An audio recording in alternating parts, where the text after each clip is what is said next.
most insane game you will ever see. This is Prague International Chess Festival, it's round 8, and we're gonna be taking a look at the game between Nodirbek Abdusattorov and Parham Maksudlu.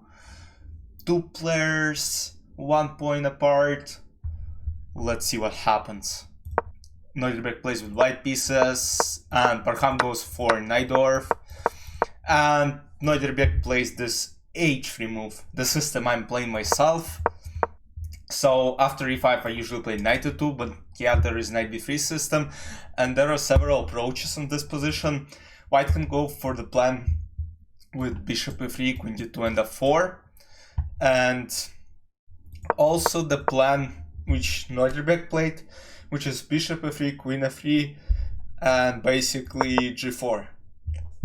We're controlling d5 square, we're threatening to play g5, taking this d5, because let's say right now knight d5, they can take with knight, with bishop, and okay, but Nodirbek wants to control this square. He wants to castle, play g5, knight d5, and then let's say bishop d5, rook d5, he controls this crucial d5 square.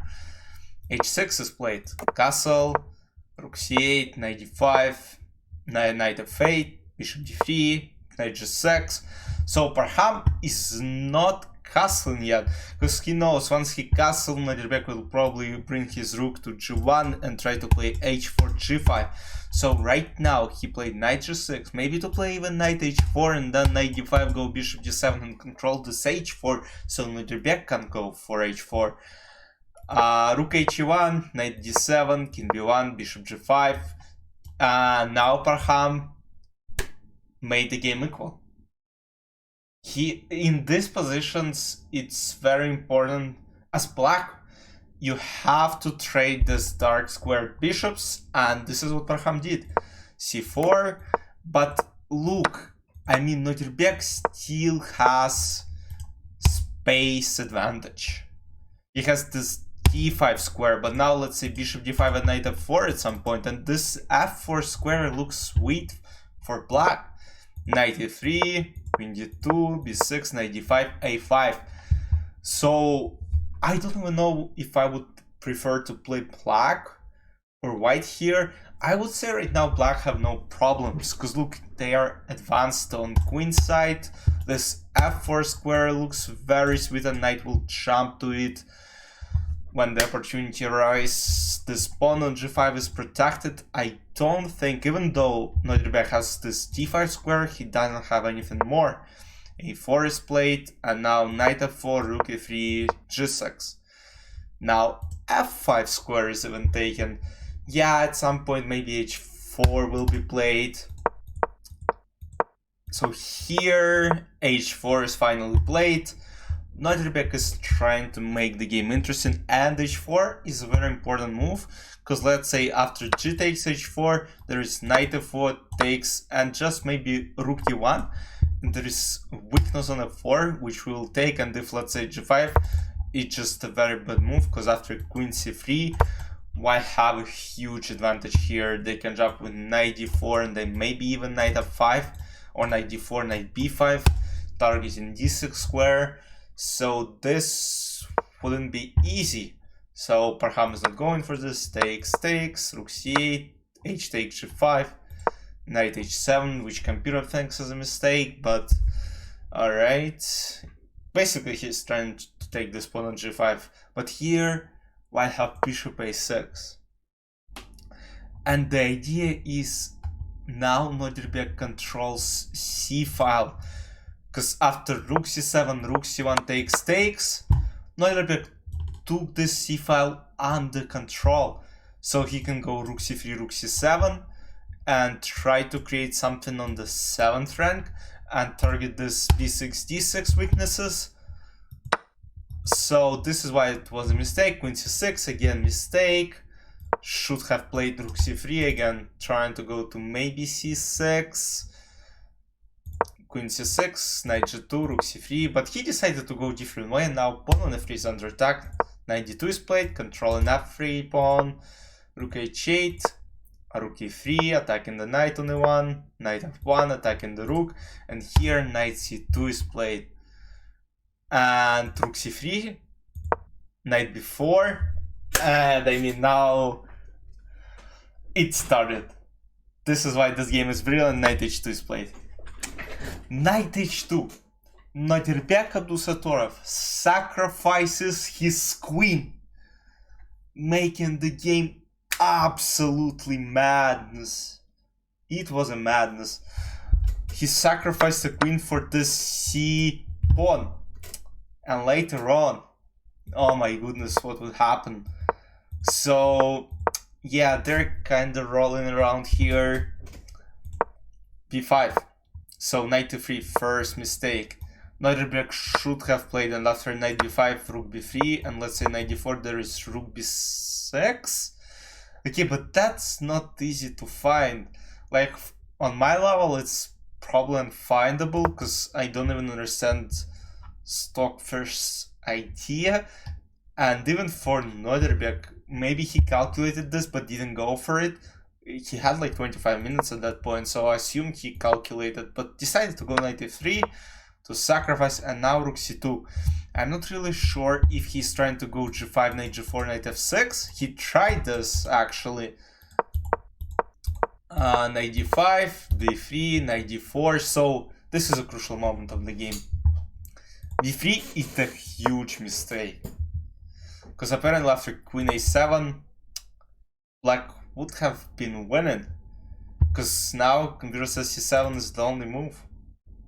I mean, not there are multiple possible moves, but this one is the best, giving up this pawn, and it already doesn't seem right. It doesn't seem right to me. And so queen a7, and the idea is, let's say they do same moves. Okay, the point is c7 is not possible yet, right? Let's say king a2 is played. There is knight d4 now attacking this and this. And let's say c7 happens, there is just knight c2. This is what probably Nodirbek didn't even calculate. Maybe he calculated, but Parham just didn't see. And after queen d4, it turns out though, while have one extra piece, they're being mated on b2.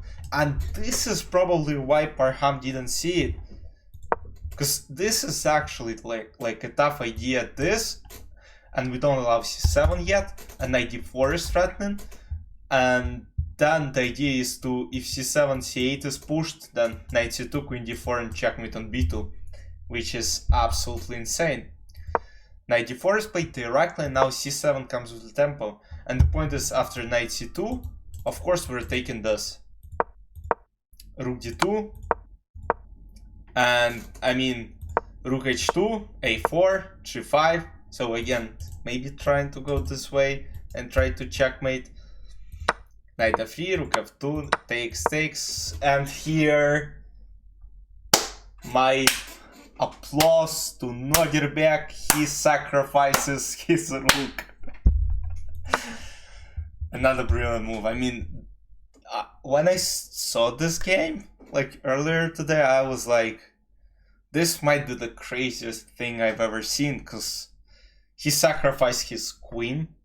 Now he's sacrificing rook for the knight, and he is left with bishop and knight versus queen. Yeah, he has the strong pass pawn.